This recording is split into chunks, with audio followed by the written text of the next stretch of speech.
सच तो यह है कि अब सारा जो नया वर्ग सत्ता में गया है वो इतनी कह रहा है कि उन्होंने देश को वो जो संकट काल की आपातकाल स्थिति थी उससे छुटकारा दिलवा दिया।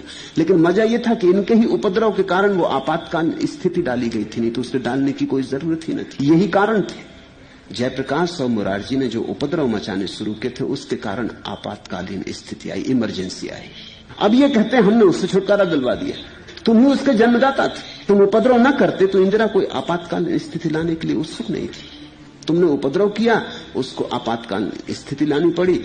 अब तुम्हारा उपद्रव सफल हो गया, तुमने आपातकालीन स्थिति खत्म कर दी। देश जहां के तहां। आपातकालीन स्थिति का सारा जुम्मा इंदिरा पे छोड़ना उचित नहीं है। 90% जुम्मा इन पर है जो अब सत्ता में है। ये मजबूरी थी, लानी पड़ी। जयप्रकाश इस तरह की बात करने लगे कि पुलिस का सैनिक और फौज का सिपाही भी बगावत करे।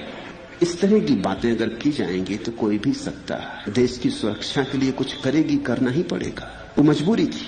अब ये सत्ता में आ गए तो जयप्रकाश तो बच के निकल गए। अब उनका कभी दोष पकड़ा न जा सकेगा।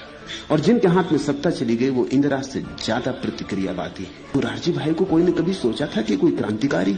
मुझसे तो एक सज्जन कह रहे थे कि इनका असली नाम मुरारजी भाई नहीं, मगरूर जी भाई है। इंदिरा के हाथ में कम से कम जवानी के हाथ में सत्ता थी। अभी बिल्कुल मुर्दों के हाथ में सत्ता चली गई।